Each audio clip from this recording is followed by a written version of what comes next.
We were standing at the heavily guarded security checkpoint of the White House Defense Gala. The air was thick with the tension of high-stakes politics and the heavy scent of expensive cologne. Kendrick leaned down his fingers, gripping my bare arm tight enough to leave a bruise, and whispered directly into my ear. "Do not embarrass me tonight, Maya." I did not answer him. I did not flinch. I simply pulled my arm free, stepped up to the VIP podium, and handed the hostess my solid black gold embossed invitation. She scanned the barcode. The machine immediately flashed a restricted red warning. The hostess froze completely, the color draining from her face as she stared at the screen. She slowly turned to the decorated 5-star Admiral standing beside the Secret Service detail. "Sir," she said, her voice trembling. "She is here." The Admiral turned locked eyes with me and immediately snapped a crisp, perfect salute 12 hours earlier. The disrespect had started exactly as it always did in my marriage, with a calculated insult disguised as family advice. I was sitting on the edge of our bed when my mother-in-law, Yvonne, tossed a mustard-yellow polyester dress directly onto my lap. The fabric was cheap, stiff, and smelled vaguely of a discount department store warehouse. I looked up at her. Yvonne was dressed impeccably in a tailored navy pantsuit, inspecting her flawless manicure with an air of absolute superiority. "Wear this tonight, Maya," she instructed, her tone, leaving no room for discussion. "It blends into the background perfectly. Kendrick is pitching a massive government contract for his cybersecurity firm tonight, and we do not need your low-level government admin vibe ruining his professional aesthetic." I looked past her to where my husband of 7 years stood in front of the full-length mirror, adjusting his bespoke Italian silk tie. He did not turn around. He did not defend me. He simply met my eyes in the mirror and gave a short, dismissive nod. "Listen to my mother, Maya," he said, smoothing his lapels. "Tonight is about networking with the top brass at the Department of Defense. We need to project wealth and competence. No offense, but your everyday office look does not exactly scream tech elite." I did not argue. I simply folded the cheap yellow fabric and placed it on the bed. What Kendrick and his mother completely failed to understand was that my low-level government admin job was a carefully constructed cover. They thought I pushed papers at a mundane federal desk. They had no idea that my salary, the very same salary that had entirely funded Kendrick's struggling startup company 5 years ago, came from my highly classified deployments as a top-tier cyber defense operative. I had spent years playing the quiet, supportive, and invisible wife to protect my actual identity. I accepted their insults because my clearance demanded absolute anonymity. But looking at Kendrick pining in the mirror, a man whose entire corporate ascent was built on the foundation of my hidden sacrifices, I realized my time in the shadows was coming to an end. I waited until they went downstairs before walking over to my closet. I locked the bedroom door, knelt on the floor, and pried up the loose floorboard I had installed years ago. Beneath it rested a secure biometric encrypted briefcase. I pressed my thumb to the scanner, and the case clicked open, revealing my actual gala attire and the encrypted communication devices I would need for the evening. The tactical game had officially begun. The psychological warfare escalated 2 hours later at the Pregala family dinner. Kendrick had booked a private room at an upscale downtown steakhouse to celebrate his anticipated victory.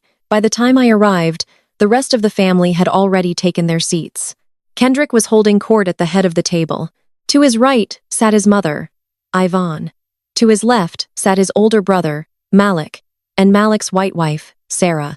Sarah was a woman who practically vibrated with a desperate need to dominate every room she entered.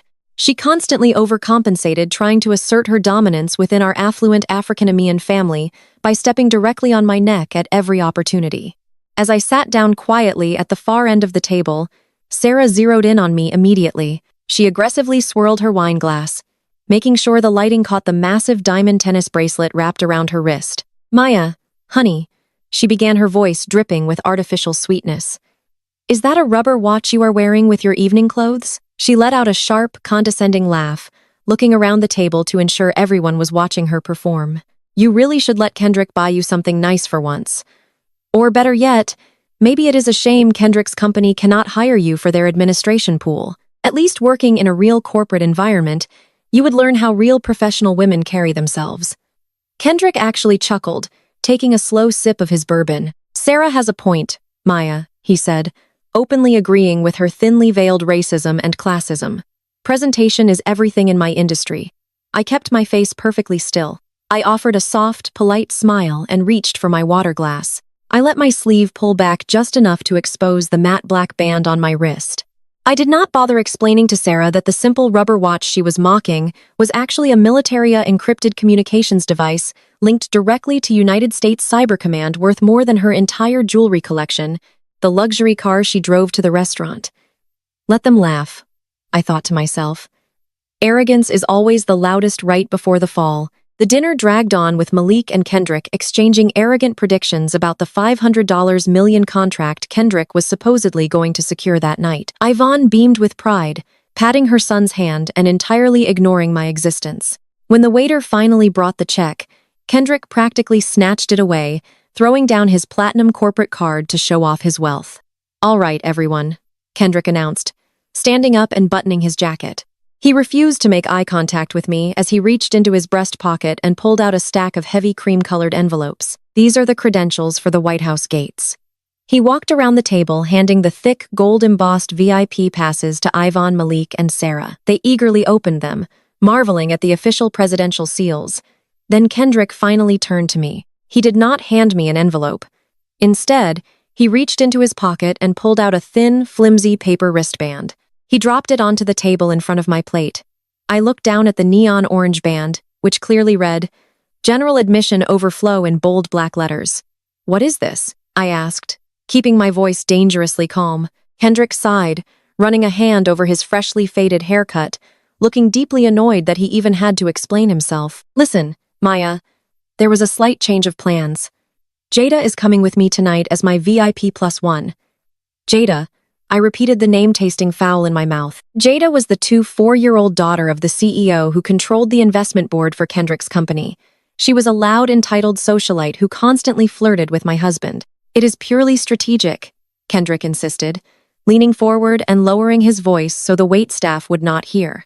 "Her father holds the keys to the final investment round. Having Jada on my arm in the VIP section, walking the red carpet with the generals is just better for optics. You understand? You will just have to take the shuttle to the South Lawn and sit in the overflow tent. There are screens in there so you can watch the ceremony. Just stay put, and whatever you do not cause a scene and embarrass me." Yvonne leaned across the table, a wicked smirk playing on her lips. A good wife knows when to step aside and let her husband do what is necessary for the family legacy. "Maya, know your place." Sarah let out another high-pitched laugh, linking her arm through Malik. "Honestly, you should be grateful he even got you a wristband. Most admins would kill just to stand outside the fence." I looked at the four of them. I looked at the man I had given my 20s to the man whose entire empire was built on the money I secretly funneled into his accounts when he was crying on our living room floor about being a failure. I did not beg. I did not cry. I did not throw my water glass in his face. I simply picked up the cheap orange wristband and slipped it into my purse. "Have a wonderful evening, Kendrick," I said, standing up from the table. They did not even wait for me to get my coat. Kendrick, Yvonne, Malik, and Sarah walked out of the restaurant, laughing and talking loudly, heading straight for the stretched black limousine, waiting for them at the curb. They climbed in, leaving me standing alone on the sidewalk in the freezing Washington night air. As the limousine pulled away, disappearing into the downtown traffic, my matte black watch vibrated sharply against my wrist. I raised my arm. A classified text message flashed across the digital glass, bypassing all standard cellular networks. "Target acquired. The Secretary of Defense is awaiting your final assessment on Kendrick's firm tonight. Colonel Maya." I tapped the screen twice, acknowledging the command. A sleek, unmarked, heavily armored black SUV pulled up to the curb exactly where the limousine had been seconds before. The tinted window rolled down, revealing a stoic military driver. I opened the door and climbed inside, shedding the persona of the weak, discarded wife. The moment the heavy door slammed shut, the time for hiding was over. My husband grabbed my arm so hard his fingers dug into my skin right in front of the White House security gates. He hissed at me to get back to the overflow tent and stop embarrassing him in front of his billionaire boss. He had no idea that the cheap dress he forced me to wear was sitting in a trash can and the men in earpieces watching us were not there to arrest me. They were my security detail. The heavily armored black SUV glided through the bustling streets of Washington, smoothly bypassing the chaotic gridlock of civilian traffic. Inside the soundproof cabin, The silence was absolute. I sat in the back seat adjusting the drape of my custom-tailored emerald silk gown. It fit like a second skin, a sharp contrast to the mustard yellow polyester monstrosity my mother-in-law, Yvonne, had tossed at me hours earlier. That hideous dress was currently wadded up in a dumpster behind the steakhouse. For 7 years, I had dimmed my own light. I had played the meek, low-level administrative assistant to protect my highly classified rank at the Pentagon. I had allowed Kendrick to parade around as the tech genius of the family. While my secret deployments funded his entire cybersecurity firm, I had smiled through the relentless condescension from his brother Malik and his white wife Sarah, who constantly tried to prove she belonged in our affluent African-American family by stepping on my neck. But tonight, the masquerade was over. The driver pulled to a seamless stop just outside the primary security perimeter of the White House Defense Gala. The crisp winter air bit at my bare shoulders as I stepped out of the vehicle, but I barely felt the cold. The tactical game was in motion, and my adrenaline was running high. I thanked the military driver with a brief nod and walked toward the glowing entrance of the venue. The sheer scale of the event was breathtaking. Searchlights swept across the night sky, and the immaculate grounds were swarming with elite personnel. The security checkpoints were rigidly divided. To the right stretched an agonizingly slow, winding civilian line packed with corporate executives, lobbyists, and mid-tier contractors, desperately hoping to rub shoulders with military brass. To the left was the heavily guarded diplomatic entrance flanked by Secret Service agents and thick velvet ropes. By pure poetic coincidence, I ended up walking parallel to the civilian line just as Kendrick, Yvonne, Malik, Sarah, and Jada were shuffling forward inch by miserable inch. I could hear them before I saw them. Sarah was shivering violently in her designer wrap, complaining loudly about the wait time, while Yvonne tried desperately to pacify Jada. Jada was the spoiled 4-year-old daughter of Kendrick's CEO, and my husband was practically falling over himself to keep her entertained. He was treating her like royalty, while his actual wife was supposedly banished to a remote viewing tent. Then Sarah spotted me. Her jaw dropped and she aggressively tapped Malik on the shoulder, pointing in my direction. The entire group turned. I could practically see the gears stalling in Kendrick's head as his eyes ran over my emerald gown, the flawless makeup, and the absolute confidence radiating from my posture. This was not the obedient shadow he had left on the sidewalk outside the restaurant. I was walking with the kind of authority that commanded the space around me. Furious that I had defied his direct orders regarding my wardrobe and my designated entry gate, Kendrick broke rank. He stepped out of the civilian line, ignoring the annoyed groans of the corporate executives behind him, and marched directly into my path. His face was twisted into a mask of pure panic and rage. He grabbed my bare arm, his fingers clamping down with rough, bruising force. "What do you think you were doing?" he hissed, his voice trembling with suppressed fury, looking frantically over his shoulder to see if Jada was watching. "I told you to take the shuttle to the overflow tent. Where did you even get that dress? You are going to ruin everything. Get out of here before you embarrass me and destroy this contract." I looked down at his hand, gripping my arm. For years, I would have flinched. I would have lowered my eyes and apologized, shrinking myself to soothe his fragile ego and keep the peace in his family. I would have let Yvonne make a snide comment and let Sarah laugh at my expense. Not tonight. I met his furious gaze with eyes as cold as ice. With a sharp, trained, and entirely effortless twist of my wrist, I applied precise torque to his radial nerve. It was a basic tactical maneuver, but it broke his grip instantly, sending a shock of sharp, sudden pain up his arm. Kendrick gasped and stumbled backward, nearly tripping over his own expensive leather shoes. He clutched his wrist, staring at me as if he had just seen a ghost. I did not raise my voice. I did not hurl insults. I simply smoothed the silk of my sleeve where his hand had been. "Do not ever touch me like that again, Kendrick," I said, my voice low and steady, but carrying a weight he had never heard before. I turned my back on him, completely ignoring his stunned stammering and the wide-eyed shock of his family, watching from the civilian line. Sarah was literally covering her mouth with her hand, while Yvonne looked like she might faint from the scandal of it all. I did not care. I walked with absolute purpose, directly toward the restricted VIP podium, leaving my husband floundering in the cold. The real power dynamic of our marriage was about to be broadcast to the entire Department of Defense. I kept my spine perfectly straight as the clicking of my heels echoed over the marble courtyard. Behind me, I could hear Kendrick's frantic footsteps, stopping short of the invisible boundary that separated the civilian waiting area from the diplomatic entry. He was not brave enough to cross it, but he was arrogant enough to project his voice. "Watch this," he whispered loudly, making sure Jada and his sister-in-law Sarah could hear him. "She has completely lost her mind. Security is going to tackle her to the ground before she even reaches the metal detectors. She does not belong up there. Get your phones out. This is going to be hilarious." I ignored the venom in his voice. I approached the polished mahogany podium flanked by two towering Secret Service agents whose hands instinctively drifted toward their earpieces as I stepped out of the designated guest zones. Behind the podium stood an impeccably dressed hostess holding a digital tablet. She gave me a tight practice smile that clearly communicated I was in the wrong place. "Ma'am," she said, her tone polite but firm, "the general admission line is back that way. This entrance is strictly reserved for flag officers and clear diplomatic personnel." I did not offer an apology or an explanation. I could feel the collective gaze of the civilian line burning into my back. Sarah was probably already drafting a mockingly sympathetic social media post about my public breakdown. Kendrick was likely calculating how fast he could divorce me to save his corporate image. I focused solely on the hostess. I reached into my clutch and pulled out a solid black gold embossed clearance card. It was heavy, made of titanium holding encryption keys that most generals did not even possess. I slid it across the smooth surface of the podium. "Scan it," I requested quietly. The hostess sighed, clearly annoyed by what she assumed was a desperate stunt from a civilian wife trying to cut the line. She picked up her scanner and dragged the red laser across the barcode on the back of my card. The machine did not beep with the standard green approval. Instead, the screen immediately flashed a deep, restricted red. The entire system locked down, requiring secondary authorization.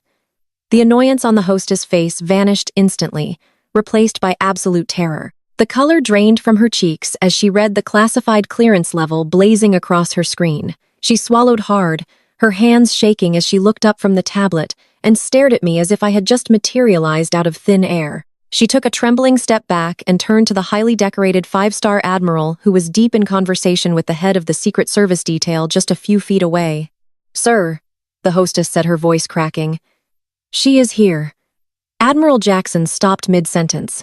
He turned around his chest, covered in a grid of colorful commendations, and locked eyes with me.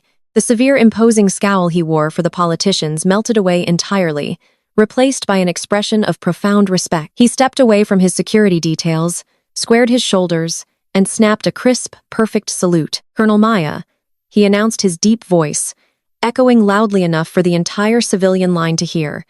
"The Joint Chiefs have been waiting for you." The silence that followed the Admiral's greeting was deafening.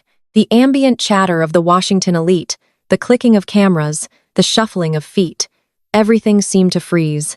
I slowly returned the salute, executing the motion with the flawless muscle memory of a woman who had commanded clandestine units in war zones, while my husband complained about lukewarm coffee back home. From the corner of my eye, I saw the physical collapse of Kendrick's ego. The smug, triumphant grin he had worn just seconds prior was wiped away completely, leaving his mouth hanging open in a silent gasp. He stumbled forward, bumping into the heavy brass stanchion, dividing the lines. He looked at Jada, who was staring at me with wide, terrified eyes, and then back to me. His brain simply could not process the data. The woman he forced to wear clearance rack polyester, the woman he constantly degraded to elevate himself, was just saluted by one of the most powerful military leaders in the free world. The two Secret Service agents who had been preparing to forcefully remove me instantly straightened up, parting like the Red Sea to create a clear pathway. The hostess was still shaking, frantically pressing the override button on her tablet to clear the red lockdown screen. "My apologies, Colonel," she stammered, bowing her head slightly. "I did not realize." "Please step right through." I nodded briefly to her, picking up my titanium card and slipping it back into my clutch. I did not look back at Kendrick. I did not need to see his face to feel the absolute panic radiating from his side of the barrier. He had brought me here to be a prop, a silent background character, to make him look like a stable family man for his investors, while his mother and sister-in-law mocked my very existence. Instead, he had just unknowingly walked into my territory. I stepped past the security checkpoint, leaving the civilian world and my toxic marriage on the other side of the velvet rope. The tactical game had officially shifted, and I was holding all the keys. Admiral Jackson reached out with his own hands to unzip the heavy crimson velvet rope. The brass clasp made a sharp clicking sound that seemed to echo across the quieted courtyard. He stepped aside, gesturing for me to pass through the restricted threshold. I walked forward the silk of my emerald gown, brushing against the polished marble. As I crossed the boundary, I caught my reflection in the thick, bulletproof glass of the diplomatic entrance doors. But it was not just my reflection I saw. Behind me, the glass mirrored the absolute devastation on the faces of my so-called family. Sarah stood completely frozen. Her mouth was hanging open, and her pale complexion had turned stark white. Her expensive diamond tennis bracelet suddenly looked utterly worthless compared to the raw, unyielding military power standing at my side. Malik looked completely bewildered, staring at his brother for answers that Kendrick simply did not have. Yvonne looked as though she might physically collapse, clutching her designer handbag against her chest in shock. Kendrick was unraveling in real time. The arrogant tech CEO persona evaporated, leaving behind a desperate, panicked man who suddenly realized he was standing on the wrong side of the barrier. Driven by sheer disbelief and an ingrained need to control me, he lunged forward. He abandoned his VIP +1. Jada leaving her standing awkwardly in the cold and pushed his way to the front of the line. "Maya, await," he shouted, his voice cracking as he reached out, trying to follow me through the gap in the velvet rope. "You cannot just leave me here." I did not even make it one full step. Two towering Secret Service agents moved with terrifying speed. They intercepted Kendrick immediately, stepping shoulder to shoulder to form an impenetrable wall of dark suits and tactical precision. Their hands rested firmly over their holstered weapons. The taller agent locked eyes with my husband, his expression absolutely devoid of sympathy. "Step back into the civilian line, sir," the agent commanded. His voice was not loud, but it carried a deadly authority that made the corporate executive standing nearby physically recoil. "Do not attempt to cross this boundary again." "But she is my wife," Kendrick stammered, pointing a shaking finger in my direction. He tried to puff up his chest to reclaim some scrap of his shattered dignity. "You do not understand. I am pitching a major contract tonight. I need to go with her." The second agent stepped half a pace forward, forcing Kendrick to stumble backward to avoid contact. "She is Colonel Maya," the agent replied coldly, "and you are a civilian who needs to step back right now." I did not stop walking. I did not turn around to offer him a reassuring smile or a lifeline. For 7 years, I had anchored that man. I had paid his bills, washed his clothes, and swallowed his insults while he built an empire using my silent financial backing. He had treated me like an embarrassing accessory to be hidden away in an overflow tent, while he paraded another woman around to secure funding. Now he could stay exactly where he put himself in the cold, waiting for a scrap of access he would never receive. Admiral Jackson matched my pace as we passed through the heavy mahogany doors and entered the East Wing corridor. The ambient noise of the outside world was instantly muted, replaced by the hushed, reverent atmosphere of the White House. The floors gleamed under the soft glow of crystal chandeliers. Historic portraits lined the walls, bearing witness to our steps. With every heel strike against the marble, I felt the suffocating skin of the meek, discarded wife peeling away. The woman who sat silently at family dinners while her mother-in-law insulted her wardrobe was dead. The woman who allowed a mediocre man to dictate her worth was gone. In her place emerged the tactical operative, the combat veteran, the leader who directed clandestine cyber warfare from the darkest rooms of the Pentagon. I rolled my shoulders, feeling the invisible weight of my rank settling perfectly into place. I had endured Kendrick and his family because my mission demanded a flawless, unremarkable civilian cover. My marriage had been the perfect camouflage. For years, I played the part of the quiet administrative assistant, letting them believe they were superior. I let them build their arrogant narratives because it kept the attention off my actual movements. But Kendrick had compromised his own company. He had drawn the attention of the Department of Defense with his aggressive bids and sloppy coding practices. And now my personal life and my professional duty had violently collided. The tactical game had officially begun, and I was no longer playing defense. I was moving in for the kill. We walked past another layer of security, heavily armed Marines who snapped to attention as we approached. I returned their salute smoothly, seamlessly, integrating back into the world of absolute order and command. The transition felt incredibly liberating. I was finally breathing air that belonged to me. Admiral Jackson leaned in slightly as we navigated a quiet stretch of the corridor away from the bustling catering staff and event coordinators. His stern demeanor softened just a fraction, revealing the sharp, analytical mind that made him a legend among the Joint Chiefs. "You played that perfectly, Colonel," he said, his voice a low, growly murmur, intended only for my ears. "Your husband seems completely unaware of the reality of his situation. He truly believes he is the smartest man in the room. Arrogance is a very effective blindfold, Admiral," I replied, keeping my gaze focused straight ahead. "He sees exactly what he wants to see. He believes his own lies so deeply that the truth has become invisible to him." The Admiral nodded, a grim shadow crossing his features. He clasped his hands behind his back as we approached the grand entrance to the main presidential ballroom. The sound of a string quartet and the low hum of powerful political conversations drifted through the ornate doors. "We have been reviewing the preliminary data dumps your cyber team sent over this afternoon," he continued, his tone dropping into something far more serious. "The initial audits on Kendrick's firm just came through the secure channels while you were en route." I braced myself, mentally analyzing the sudden shift in his tone. I had suspected Kendrick was cutting corners to maximize his profit margins. I knew he was outsourcing elements of his security software to hit his aggressive delivery deadlines. But the look in the Admiral's eyes told me the situation had escalated beyond simple corporate greed. We were dealing with something much darker. "We have the files on your husband's firm," Colonel, the Admiral said quietly, stopping just outside the ballroom doors and fixing me with an intense stare. "And it is worse than you thought." The heavy mahogany doors opened, and we stepped into the presidential ballroom. The air inside was thick with the scent of expensive floral arrangements and the quiet hum of absolute power. The space was a masterpiece of historical architecture, bathed in the warm glow of massive crystal chandeliers. Hundreds of the most influential figures in the nation were gathered here.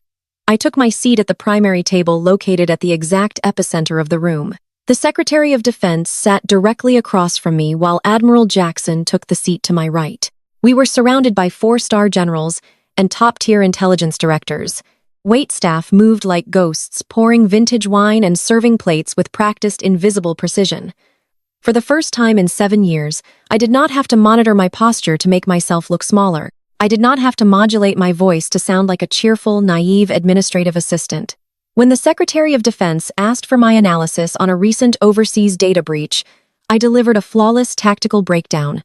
I spoke with the sharp clinical authority of a military commander.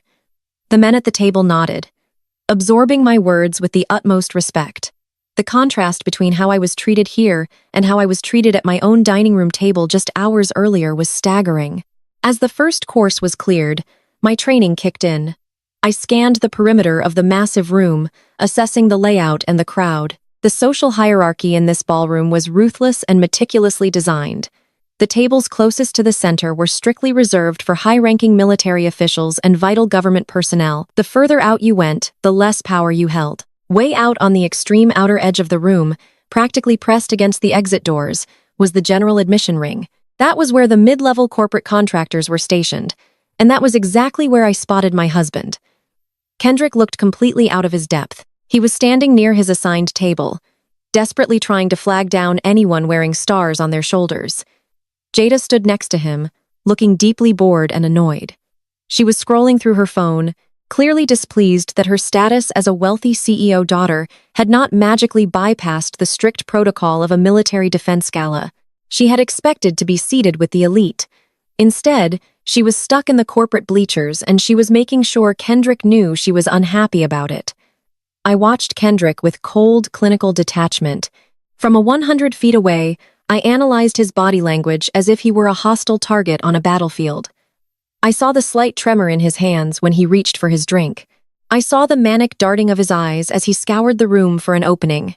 Every time a low-ranking officer walked past their section, Kendrick would step forward, plastering on a wide, desperate smile, offering his hand and trying to force a conversation. They all brushed past him with polite nods, leaving him standing empty-handed. It was fascinating and entirely pathetic to watch him work.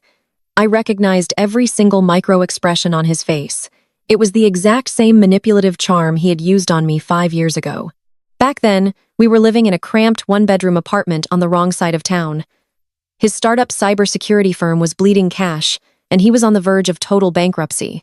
I remember coming home from a grueling 48-hour classified deployment, exhausted to my bones, only to find Kendrick sitting on the floor of our living room, surrounded by past due notices and eviction warnings. He had looked up at me with those wide, pleading eyes. I used that same desperate, charming posture, leaning in, holding my hands, telling me that his vision was going to change the world.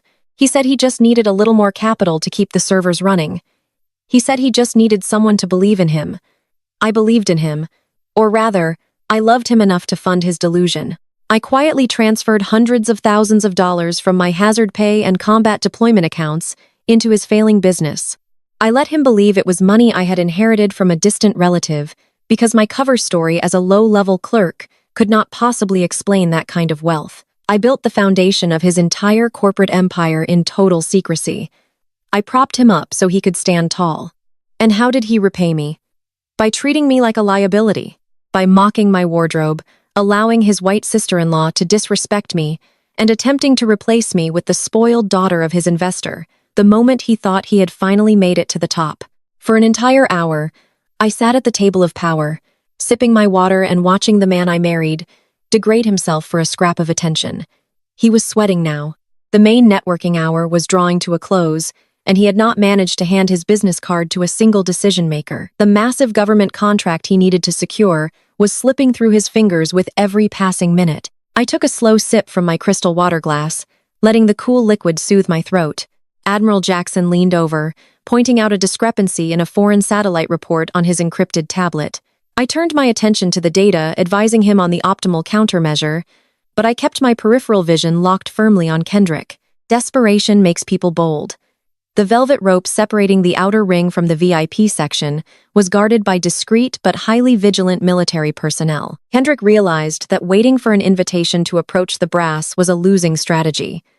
He needed to breach the center of the room, or his night was going to be a complete failure. A distracted server carrying a massive silver tray of champagne flutes approached the VIP checkpoint. The guard stepped back slightly to allow the server to pass through the velvet barricade.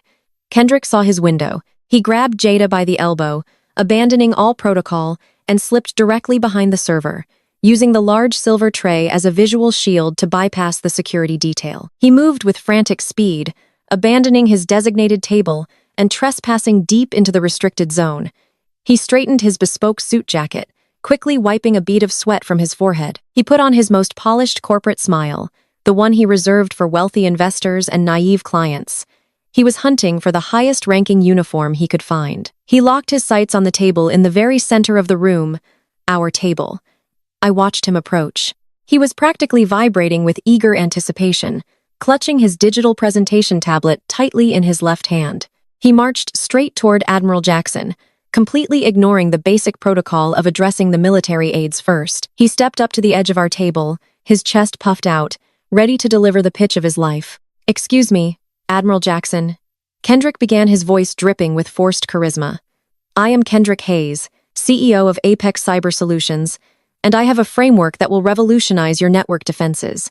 He did not get to finish the sentence. As Kendrick stepped into the bright light of the chandelier directly beside the Admiral, his eyes naturally shifted to the person seated in the chair to the Admiral left. He expected to see another general. He expected to see a rival defense contractor. Han saw me. I sat back in my chair, the emerald silk of my custom gown draped elegantly over the armrest. I held my crystal water glass, delicately catching the brilliant light from the chandelier above.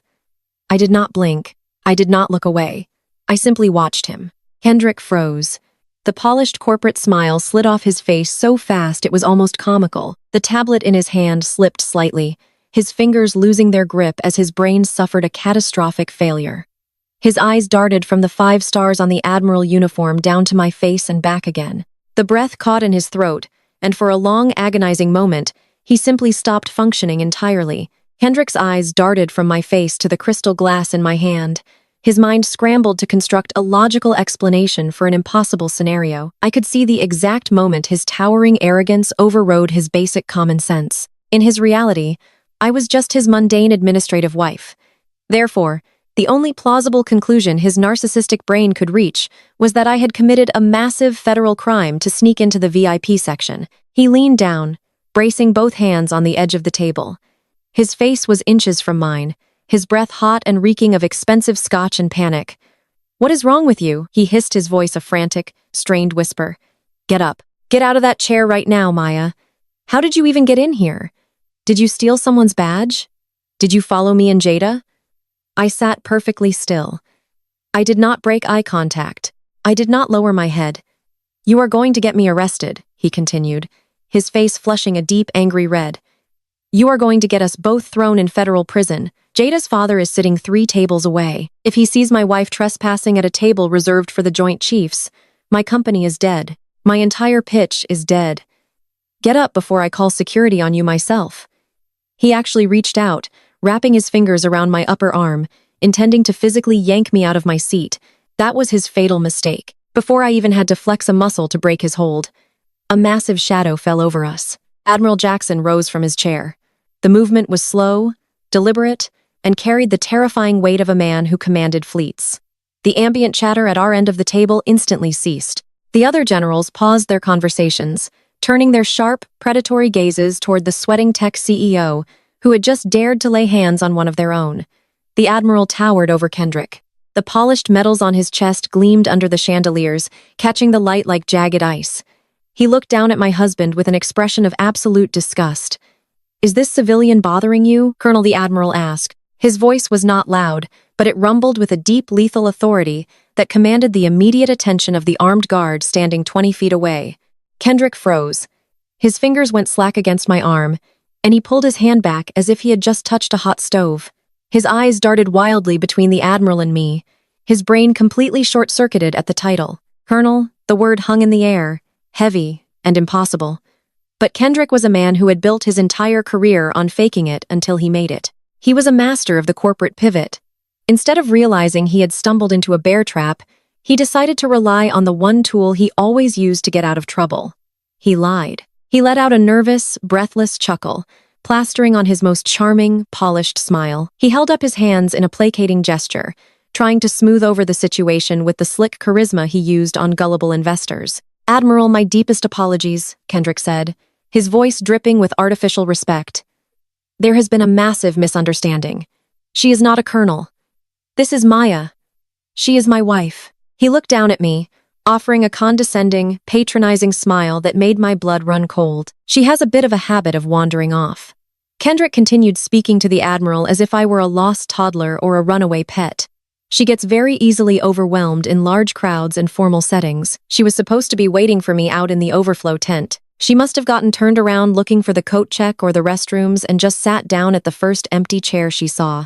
You know how confusing these big government buildings can be for regular folks. I watched him spin this pathetic, humiliating narrative. He was standing in front of the United States Secretary of Defense and a 5-star admiral trying to paint his highly decorated wife as a confused, fragile woman who lacked the mental capacity to navigate a dining room. I was willing to strip away every ounce of my dignity just to protect his fragile ego and his corporate pitch. The Admiral did not smile. The temperature in the space around us seemed to drop 10 degrees. Admiral Jackson had just spent the last 45 minutes listening to me brief the table on clandestine cyber warfare tactics. He knew exactly who I was. He knew about my deployments, my commendations, and my lethal efficiency. Hearing this sweating, desperate civilian attempt to gaslight him and degrade a superior officer was an insult to the entire uniform. I saw the muscles in the Admiral's jaw tighten. He did not say a word to Kendrick. Instead, he raised his right hand and caught the eye of the Secret Service detail commander standing near the perimeter. The gesture was but unmistakable. It was the signal to have Kendrick forcefully removed from the premises, stripped of his credentials, and detained for questioning. 2 guards immediately detached from the wall, their hands resting on their holstered weapons, moving swiftly toward our table. Kendrick's fake smile began to falter as he noticed the armed men approaching. The reality of his trespassing was finally breaking through his arrogance. He took a nervous step backward, bumping into the chair behind him. I could have let them take him. I could have watched the Secret Service drag my husband out of the presidential ballroom by his expensive lapels in front of Jada and her billionaire father. It would have been a satisfying end to his night, but it would have been too quick. It would not have exposed the deep systemic rot of his company. I did not just want him humiliated. I wanted him completely dismantled. I raised my left hand, gesturing smoothly for the guards to stand down. They stopped instantly, holding their positions just a few feet away, waiting for my command. I looked up at Admiral Jackson, offering him a calm, reassuring nod. The Admiral paused his eyes, searching my face for a fraction of a second before he slowly lowered his hand. "Let him stay, Admiral," I said, my voice projecting clear and unwavering across the silent table. Kendrick let out a shaky breath of relief, visibly sagging as the guard stepped back. He looked at me with a mixture of confusion and greedy triumph, believing his pathetic lie had actually worked and that I was playing along to save him. "Please do not call security on my husband." I continued, turning my gaze back to Kendrick. His smile widened, expecting me to apologize for getting lost. Instead, I leaned forward, resting my arms on the table, locking him in a dead stare. "He was not lost at all, Admiral. In fact, his timing is absolutely perfect. He was just about to show us his company's latest cyber defense pitch." Kendrick actually let out a visible sigh of relief. He straightened his posture, tugging at the lapels of his custom-tailored suit. In his mind, he had just pulled off the greatest manipulation of his life. He truly believed I had stepped in to save him because I was still his obedient, devoted wife, trying to help him secure his big break. He thought I was playing along with some bizarre misunderstanding just to keep the peace and protect his image. He had absolutely no idea that I was simply giving him enough rope to hang himself. "Thank you, Maya," he said, his voice dripping with that slick, artificial charm he usually reserved for gullible investors. He turned his attention back to Admiral Jackson, completely dismissing my presence the moment he thought he was safe from being detained. "Admiral, I have the projection models right here on my tablet. Our proprietary algorithms will increase your network efficiency by 40% while identifying hostile intrusions in real time." He quickly typed his passcode into his tablet, unlocking the screen. He was so eager, so desperate to close the deal and impress his boss daughter Jada, who was watching from afar, that he did not even bother to launch his presentation in a secure viewing mode. He simply opened his slide deck and slid the expensive piece of hardware across the pristine white tablecloth directly in front of the Admiral. Admiral Jackson did not immediately look down. He kept his steely gaze fixed on Kendrick for a long, uncomfortable moment before slowly lowering his eyes to the illuminated screen. The Admiral was a man who commanded the most sophisticated cyber warfare units on the planet. I knew for a fact he could spot a fraudulent software architecture from a mile away, but he played his part beautifully. He leaned forward, tapping the screen with one thick, calloused finger, feigning a mild, polite interest. Kendrick took this as a sign of absolute victory. He leaned in, resting his hands on the edge of the table, launching into a rapid-fire speech filled with empty corporate buzzwords. He talked about quantum encryption and next-generation heuristics. He spouted metrics and financial projections that sounded incredibly impressive to civilian investors, but were absolute garbage to anyone with actual tactical military experience. I sat perfectly still, sipping my water, listening to my husband try to sell a defective product to the United States military, a product built entirely on the hundreds of thousands of dollars I had secretly funneled into his business accounts when he was crying about bankruptcy years ago. The other generals at the table watched the performance in heavy silence. They were highly trained intelligence officers. They could read the dynamic shifting in the room. They knew something was incredibly wrong with this sweating civilian who had barged into their perimeter, but they deferred to the Admiral and to me. As Kendrick continued to talk, waving his hands to emphasize his fabricated statistics, a bright white banner notification suddenly dropped down from the top of his unlocked tablet screen. Kendrick was notoriously sloppy with his personal device security. He always kept his message previews turned on, a habit I had warned him about repeatedly early in our marriage. The notification sat there glaringly bright against the dark background of his presentation slides. It was a text message from his mother, Yvonne. The font was large enough that anyone sitting at the center of the table could read it perfectly. The words burned themselves into my memory with absolute agonizing clarity. "Once the DoD contract is signed tomorrow, file the divorce papers immediately. Jada is waiting. We are finally getting rid of the dead weight." Time in the presidential ballroom seemed to grind to a complete halt. The string quartet playing in the far corner of the room faded into meaningless background noise. The clinking of crystal and silver vanished. There was only the glowing screen of the tablet and the devastating reality of those 3 sentences. I did not gasp. I did not cry. I did not feel the familiar sting of a breaking heart. The woman who would have wept over that message died the moment she stepped out of the armored SUV tonight. Instead, a profound, icy clarity washed over my entire body, settling deep into my bones. For 7 years, I had loved this man. I had covered his flaws, managed his deep insecurities, and sacrificed my own comfort to ensure he felt like the king of his castle. I had endured the relentless mocking from Ivan, the blatant disrespect from Sarah, and the constant condescension from his brother, Malik. I had done it all because I believed that underneath his arrogance, Kendrick was my partner in life. But this text message revealed the absolute truth. They were not just ungrateful, they were parasitic. Kendrick had used my silent financial backing to keep his company afloat, and the very second he believed he had secured a massive government payout, he was planning to discard me like trash. Ivan and Kendrick were actively coordinating my eviction, while he stood here trying to sell a lie to my commanding officers. Jada, the spoiled CEO daughter, was already waiting in the wings, ready to take my place the moment the ink was dry. Admiral Jackson stopped tapping the screen. His eyes locked onto the text message. He read the words slowly. Then he slowly lifted his gaze from the tablet and looked directly at Kendrick. The look of pure, unadulterated contempt on the Admiral face was enough to make a lesser man crumble into dust. Kendrick finally stopped talking. He noticed the sudden deadly silence at the table. He followed the Admiral gaze down to the tablet. I watched the color completely drain from my husband's face. His skin turned a sickly ashen gray. His mouth opened, but no sound came out. He reached out with a trembling hand, desperately trying to swipe the notification away, trying to hide the undeniable proof of his cruelty and betrayal. I was too slow. I reached across the table. My manicured fingers caught the edge of the tablet, stopping his hand. The contact was brief, but the coldness in my touch made him flinch.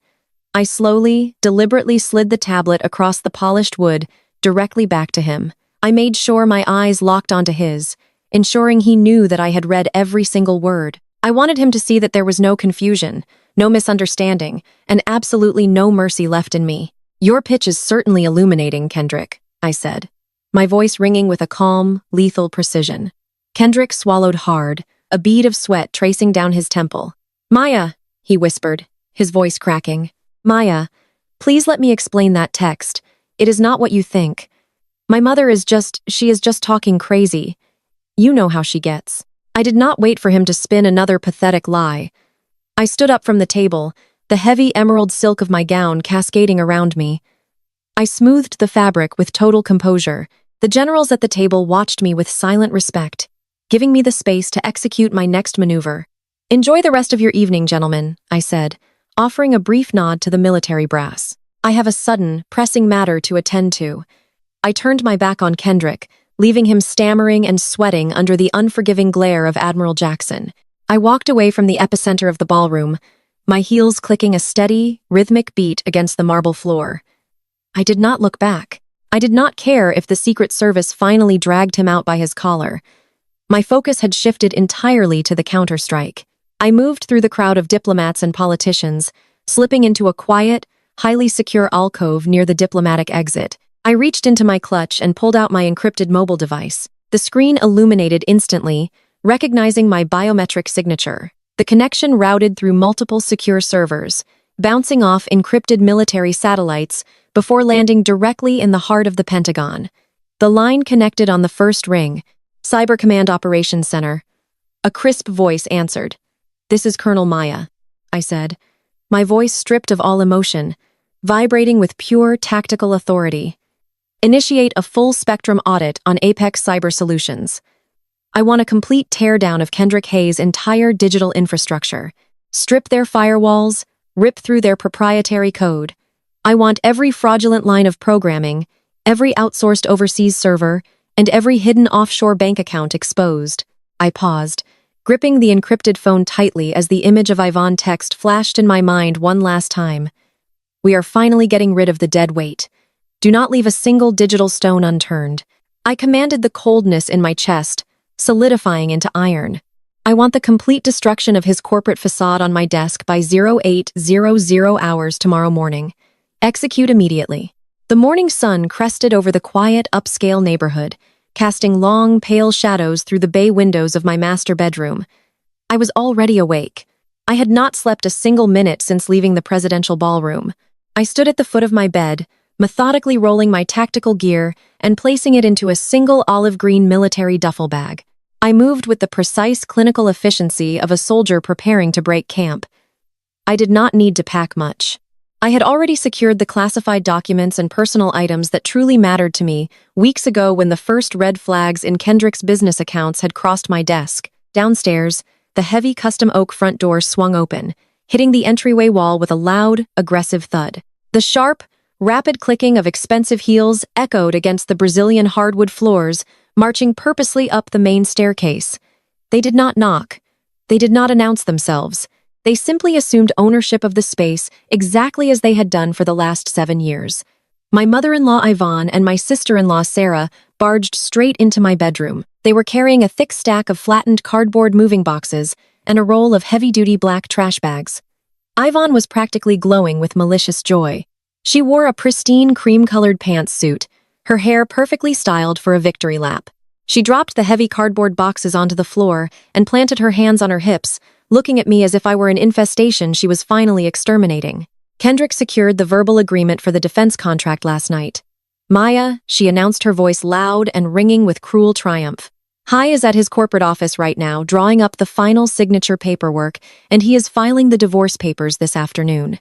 She took a step closer, looking around my carefully curated bedroom with an expression of deep theatrical disgust. We are here to pack your things. Jada is sending her personal interior designer over by noon to take measurements for the remodel. We need your cheap, depressing clutter out of the way before she arrives. We cannot have her seeing how you lived. Sarah did not even wait for me to respond. She immediately marched over to my custom mahogany bookshelf, snapping open a large plastic trash bag with a sharp, aggressive flick of her wrists. She began ripping my favorite novels, historical biographies, and framed photographs off the shelves, tossing them indiscriminately into the garbage. The sickening sound of cracking book spines and shattering picture glass filled the quiet morning air. Let us be perfectly honest here, Maya, Sarah said, letting out a loud, condescending laugh as she threw a stack of my personal journals into the trash bag. You never really belonged in our world anyway. You were a cute little charity project for Kendrick when he was young, but you have always dragged down the family aesthetic. Sarah aggressively swept my jewelry box off the vanity, sending my civilian earrings and necklaces clattering to the floor. She stepped on a pearl earring, crushing it under her designer heel without a second glance. You just do not fit into high society, Sarah continued, wiping a smudge of dust from her white cashmere sweater. You do not understand how the black elite operate. It is time for Kendrick to be with a woman who actually understands our level of excellence. Jada is corporate royalty. She is exactly what this family needs to elevate our brand. You should honestly be grateful we let you stick around this long. I watched Sarah eagerly destroy her own expensive manicure as she yanked my civilian clothes off the velvet hangers. I watched Ivan stand in the center of the room, pointing to my personal items and giving orders like a tyrannical overseer directing a demolition crew. They were so blinded by their own towering arrogance, so deeply convinced of their unshakable superiority, that they could not see the reality of the room they were standing in. They truly believed Kendrick had won last night at the gala. They believed his panicked, pathetic lie to Admiral Jackson had actually saved his career. They thought I had stayed quiet at that table because I was a beaten, submissive wife accepting her replacement. They had absolutely no idea that the full-spectrum cyber audit I triggered from the diplomatic corridor was already completed. They did not know that federal prosecutors were currently reviewing the fraudulent code Kendrick tried to sell to the Department of Defense, and most importantly, they did not know the legal reality of the ground beneath their feet. I did not scream at them to get out. I did not try to stop Sarah from throwing my modest department store blouses into her garbage bags. I did not shed a single tear over the shattered glass or the ruined books. I simply sat down on the edge of the mattress. I pulled the heavy brass zipper of my military duffel bag closed with a loud, satisfying click. I crossed my legs, resting my hands loosely on my knees.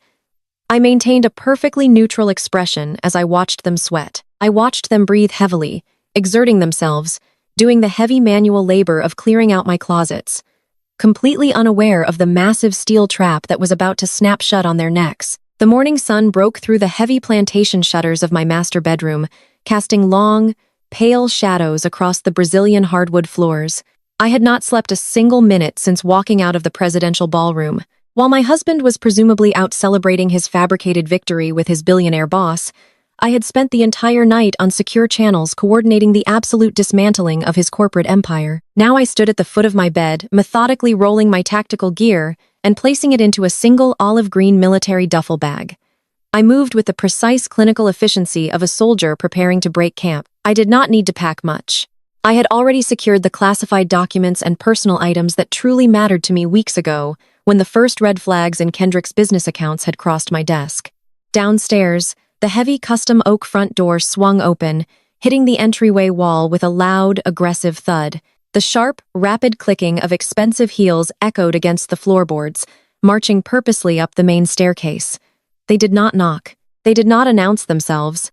They simply assumed ownership of the space exactly as they had done for the last 7 years. My mother-in-law, Ivan, and my sister-in-law, Sarah, barged straight into my bedroom. They were carrying a thick stack of flattened cardboard moving boxes and a roll of heavy-duty black trash bags. Ivan was practically glowing with malicious joy. She wore a pristine cream-colored pantsuit, her hair perfectly styled for what she believed was her victory lap. She dropped the heavy cardboard boxes onto the floor and planted her hands on her hips, looking at me as if I were an infestation she was finally exterminating. Kendrick secured the verbal agreement for the defense contract last night. Maya, she announced, her voice loud and ringing with cruel triumph. Hai is at his corporate office right now, drawing up the final signature paperwork, and he is filing the divorce papers this afternoon.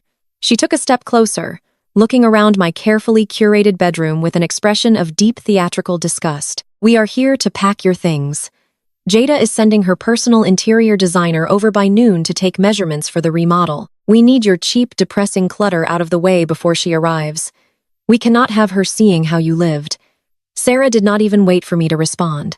She immediately marched over to my custom mahogany bookshelf, snapping open a large plastic trash bag with a sharp, aggressive flick of her wrists. She began ripping my favorite novels, historical biographies, and framed photographs off the shelves, tossing them indiscriminately into the garbage. The sickening sound of cracking book spines and shattering picture glass filled the quiet morning air. Let us be perfectly honest here, Maya, Sarah said, letting out a loud, condescending laugh as she threw a stack of my personal journals into the trash bag. You never really belonged in our world anyway. You were a cute little charity project for Kendrick when he was young, but you have always dragged down the family aesthetic. I watched Sarah closely. As a white woman who had married into a wealthy African-American family, she constantly overcompensated. She desperately tried to act like the ultimate gatekeeper of black elitism, a role she clearly felt gave her superiority over me, simply because my job was not glamorous enough for her liking. She aggressively swept my jewelry box off the vanity, sending my civilian earrings and necklaces clattering to the floor. She stepped on a pearl earring, crushing it under her designer heel without a second glance. You just do not fit into high society, Sarah continued, wiping a smudge of dust from her white cashmere sweater. You do not understand how the black elite operate. It is time for Kendrick to be with a woman who actually understands our level of excellence. Jada is corporate royalty. Her father runs the biggest investment firm on the East Coast. She is exactly what this family needs to elevate our brand. You should honestly be grateful we let you stick around this long. Ivan nodded in agreement, kicking one of my discarded shoes out of her way. Kendrick needs a partner who can host political fundraisers and manage a household staff, Ivan added, her tone dripping with venom, not someone who pushes paper at a low-level government desk and buys her clothes off the clearance rack. You have served your purpose, Maya. You kept him company while he was building his empire. But now that he has secured a $500 million military contract, he has outgrown you. It is nothing personal. It is just business. I watched Sarah eagerly destroy her own expensive manicure as she yanked my civilian clothes off the velvet hangers and stuffed them into plastic bags. I watched Ivan stand in the center of the room, pointing to my personal items and giving orders like a tyrannical overseer directing a demolition crew. They were moving through my home, violating my personal sanctuary, with the kind of entitled cruelty that only comes from deep, unchecked arrogance. They were so blinded by their own towering egos, so deeply convinced of their unshakable superiority, that they could not see the reality of the room they were standing in. They truly believed Kendrick had won last night at the gala. They believed his panicked, pathetic lie to Admiral Jackson had actually saved his career. They thought I had stepped away from that table because I was a beaten, submissive wife accepting her replacement without a fight. They had absolutely no idea that the full-spectrum cyber audit I triggered from the diplomatic corridor was already completed. They did not know that federal prosecutors and military intelligence officers were currently reviewing the fraudulent code Kendrick tried to sell to the Department of Defense. They did not realize that the $500 million contract Ivan was bragging about was completely dead, and that her golden child son was currently walking into a high-security trap. And most importantly, they did not know the legal reality of the very ground beneath their feet. I did not scream at them to get out. I did not try to stop Sarah from throwing my modest department store blouses into her garbage bags. I did not shed a single tear over the shattered glass or the ruined books. Every piece of trash they threw into those bags was just one less thing I had to clean up later. I simply sat down on the edge of the mattress. I pulled the heavy brass zipper of my military duffel bag closed with a loud, satisfying click. I crossed my legs, resting my hands loosely on my knees. I maintained a perfectly neutral expression as I watched them sweat. I watched their breathing grow heavy as they exerted themselves doing the rigorous manual labor of clearing out my closets. I let them do all the heavy lifting, completely unaware of the massive steel trap that was about to snap shut on their necks. The bedroom door was pushed open wider, and Kendrick strolled in. He was wearing a brand new charcoal gray suit, perfectly tailored to his frame. He held a thick manila envelope in his right hand, tapping it against his thigh with a rhythm of absolute arrogance. He looked at his mother and sister-in-law destroying my belongings, and a wide, satisfied smile spread across his face. He truly believed he had secured the massive defense contract the night before. I thought his panicked lies at the gala had saved his career and elevated him to the top of the corporate food chain. He walked over to where I was sitting on the edge of the bed. He pulled a thick stack of legal documents from the envelope and dropped them onto my mattress right next to my duffel bag. "Sign these divorce papers, Maya," he said, his voice dripping with condescension. "My lawyers drafted them up this morning. Leave quietly. Do not make a scene, and I will be generous enough not to sue you for alimony from your pathetic little desk job." Ivan stepped forward, pulling a silver pen from her designer purse. She held it out to me with a wicked, triumphant gleam in her eye. "Go ahead, Maya," she sneered. "Do the one thing you have always been good at. Fade into the background, and let the real adults handle the future." I looked at the silver pen. I looked at the thick stack of divorce papers resting on my bed. I did not shed a single tear. I did not raise my voice to argue. I took the pen from Ivan and uncapped it smoothly. Without reading a single line of the dense legal jargon, I flipped directly to the back page and signed my name with a steady, unwavering hand. Kendrick snatched the papers back almost immediately. He frowned, looking down at my signature. I could see a flash of genuine disappointment in his eyes. He had wanted a fight. He had wanted me to break down, crying, and beg him to stay so he could feel like a god rejecting a mortal. My absolute silence deeply unsettled him. I stood up, slipping the heavy strap of my olive green military duffel bag over my shoulder. I walked right past him, past Ivan, and past Sarah, who was still clutching a black plastic garbage bag filled with my clothes. I stepped out into the hallway and made my way down the grand hardwood staircase. They followed right behind me like a pack of scavenging dogs, eager to watch me walk out the front door. Sarah was laughing loudly, telling Ivan they needed to call the interior designer right away to scrub my scent from the house. Kendrick was dialing his phone, probably getting ready to call Jada to celebrate his newfound freedom and tell her the property was officially his. I reached the bottom of the stairs and stopped in the grand foyer. The morning sunlight poured through the transom window, illuminating the large custom oak entryway table. I turned around slowly facing the three of them as they clustered at the bottom of the steps. "You should probably call your real estate broker, Ivan," I said, my voice echoing clearly in the high ceiling space. "And Sarah, you can drop the trash bags." They all stopped dead in their tracks. Sarah frowned, her grip tightening on the black plastic bag. "What are you talking about?" she snapped. "Are you having a psychological break? Get out of our house." I did not answer her directly. I reached inside the breast pocket of my jacket and pulled out a thick folded legal document. It bore the heavy raised seal of a licensed notary and the official watermarks of the county clerk office. I tossed it onto the entryway table. It landed with a heavy, definitive thud. "I bought this house in cash through a blind limited liability company 3 years ago," I stated, keeping my posture perfectly straight and my tone lethal. "When Kendrick destroyed his credit score trying to keep his failing startup afloat, I purchased this property under a corporate holding to protect my assets. Kendrick is not on the deed. He is not on the mortgage because there is no mortgage. His name is only on the municipal utility bills." The arrogant smirk vanished from Kendrick's face, as if it had been violently wiped away. He rushed forward, snatching the heavy document off the oak table. His eyes darted frantically across the legal text, tracking the corporate names and the unyielding legal ownership clauses. You are currently standing inside my private property. I continued taking a slow step toward the front door. You have exactly 20 minutes to vacate the premises before the military police arrive for felony trespassing. Ivan let out a sharp, breathless gasp, stumbling backward and clutching the wooden banister for support. What is she talking about? Kendrick Ivan demanded, her voice pitching upward in panic. Tell me she is lying. Tell me this is your house.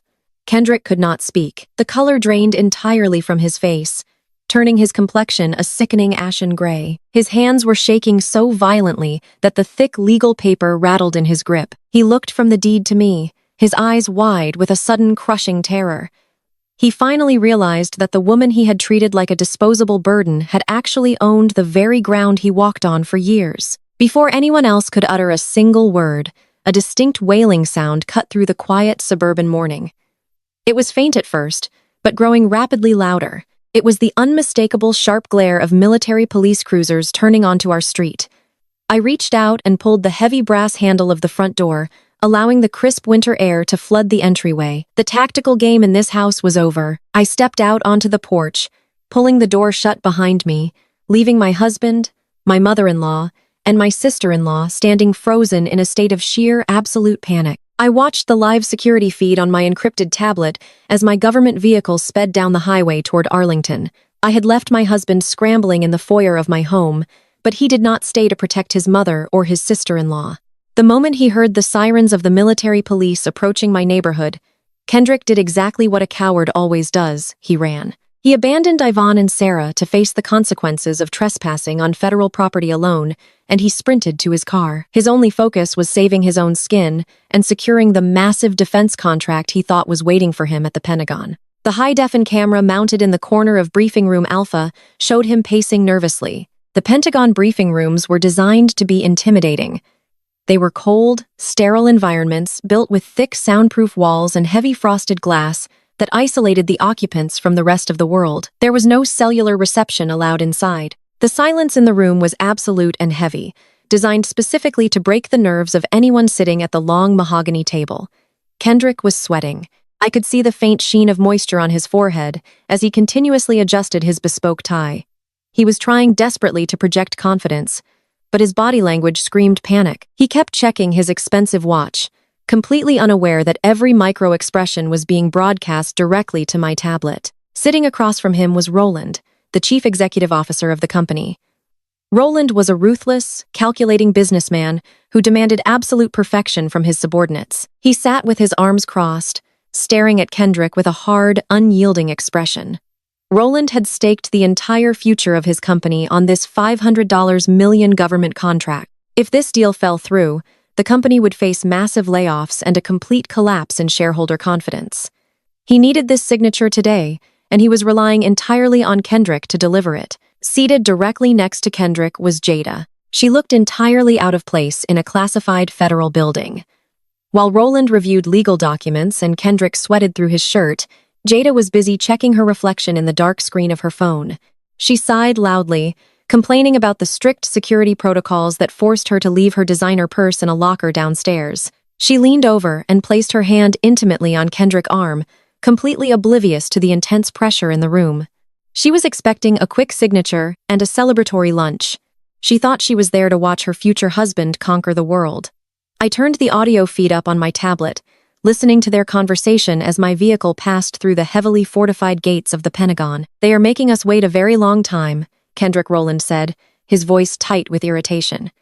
"You assured me last night that the Admiral was fully on board with our proposal. You said the verbal agreement was locked in. Why are we sitting in an empty room?" Kendrick offered a weak, unconvincing laugh. He wiped his hands on his trousers, trying to hide his trembling fingers. "It is just standard military protocol," Roland Kendrick replied. "The government moves slowly. They have to do their final box checking before they hand over $500 million. But I promise you, the Admiral loved our pitch at the gala. We basically shook on it. As soon as the head of cyber operations walks through those doors, we will get the final signature. The deal is completely secure." Jada smiled, wrapping her arm tighter around Kendrick. "Exactly," she chimed in. Kendrick was amazing last night, Daddy. He practically had the military brass eating out of his hand. Once we sign this paperwork, we are going straight to celebrate. Kendrick promised to take me house hunting this afternoon in a much better neighborhood. I watched Kendrick swallow hard as Jada mentioned house hunting. He had not told them about the eviction. He had not told his boss that he was currently essentially homeless and that his mother and sister-in-law were likely being detained by military police at that very moment. He was compartmentalizing the disaster, believing with absolute delusion that this contract would magically fix his entire life. He convinced himself that with a $500 million deal on his record, he could buy a mansion 10 times the size of mine and make all his problems disappear. He was betting everything he had left on the next 5 minutes. The tension in Briefing Room Alpha continued to build thick and suffocating. The large digital clock on the wall ticked forward methodically. Every passing second chipped away at Kendrick's fragile composure. He sat down, then stood up again, unable to keep still. He arranged his presentation folders perfectly on the mahogany table, ensuring his fake software metrics were front and center. He was preparing to dazzle the elusive head of cyber operations. I was ready to lie, cheat, and charm his way to the finish line. My vehicle stopped smoothly at the secure underground entrance of the Pentagon. I stepped out, returning the salutes of the perimeter guards, and walked directly to my command center. I handed my tablet to my lead tactical officer and gave the final order. It was time to end the masquerade. On the security feed, Kendrick checked his watch for the 20th time. He opened his mouth to offer Roland another pathetic excuse for the delay. He never got the chance to speak. A loud, sharp electronic buzz echoed through the briefing room.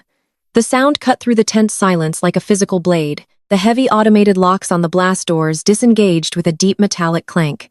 Kendrick immediately stood up, buttoning his suit jacket and plastering his most charming artificial smile onto his face. Roland sat up straight, adjusting his posture while Jada finally put her phone away. They all turned their attention to the heavy doors, expecting a group of bureaucratic politicians or a friendly general ready to hand over a massive check. The doors swung open. Nobody smiled. Nobody offered a warm greeting. 4 heavily armed military police officers stepped into the room. They moved with terrifying, synchronized precision. They wore full tactical gear, their faces completely unreadable under the harsh fluorescent lights. They did not speak a single word.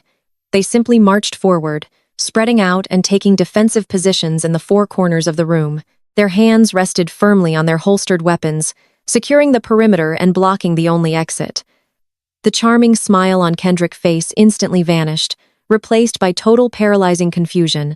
Roland slowly lowered his hands to the table, realizing immediately that armed guards do not secure a room for a standard corporate contract signing. The atmosphere in the room shifted from corporate anticipation to absolute dread. The trap was locked, and there was no way out. The 4 military police officers stood like statues of solid stone. Their presence sucked all the remaining oxygen out of the sterile briefing room. I watched through the live security feed on my encrypted tablet as my husband desperately tried to rationalize what was happening. Kendrick was a man who lived his entire life in a reality he constructed out of lies and manipulation. When faced with a squad of armed guards, he did not immediately assume he was in danger. His towering ego simply would not allow it. I could see the exact moment he convinced himself that this was just a ceremonial display of power. He actually smiled a weak, trembling expression, believing that the Department of Defense was just rolling out the red carpet for their newest star contractor. Roland, his chief executive officer, did not share that delusion. Roland was a ruthless corporate veteran. He had sat in dozens of high-level government meetings, and he knew the subtle differences in military body language. He saw where the guards positioned themselves. They were not standing at attention to honor a guest. They were blocking the door. They had secured the perimeter. Roland slowly lowered his hands to his lap, the color beginning to drain from his face as he realized they were no longer walking into a negotiation. They had walked into an interrogation. Jada, on the other hand, was completely oblivious. She let out a loud, irritated sigh, shifting in her expensive leather chair. She glared at the military police officers as if they were unruly bellhops who had dared to interrupt her vacation. She crossed her arms, leaning closer to Kendrick, expecting him to assert his dominance and fix the atmosphere in the room. She was expecting the confident tech genius she had been flirting with all week. Instead, she was sitting next to a man whose expensive cologne was entirely overpowered by the scent of his own fear. Then, The heavy door swung open a second time. Admiral Jackson stepped into the room. He moved with the effortless, commanding presence of a man who held the safety of millions in the palm of his hand. He did not carry a single file or a presentation folder. He did not need to. Kendrick practically jumped out of his chair. He frantically buttoned the center button of his custom-tailored suit jacket, trying to project the image of a calm, collected visionary. He stepped forward, reaching across the wide mahogany table with his right hand extended, offering a sickeningly sweet smile that made my stomach turn. "Admiral Jackson Kendrick," said, his voice dripping with forced artificial charisma. "It is an absolute honor to see you again, sir. My team and I are completely ready to finalize the paperwork and get this partnership officially underway." The Admiral did not reach out. He did not even glance at Kendrick and his outstretched hand. He let it hang there in the cold, empty air, forcing Kendrick to awkwardly pull it back and wipe his sweating palm against the side of his trousers. The Admiral walked past him, taking his position at the absolute head of the table. He rested his hands flat against the polished wood and fixed Kendrick with a stare so intensely cold it could have frozen water. "We are not here to finalize paperwork, Mr. Hayes." The Admiral stated, his voice a low, lethal rumble that commanded total silence. "We are here for the final technical assessment of your proposed security infrastructure. The head of our cyber command will deliver the verdict on your company."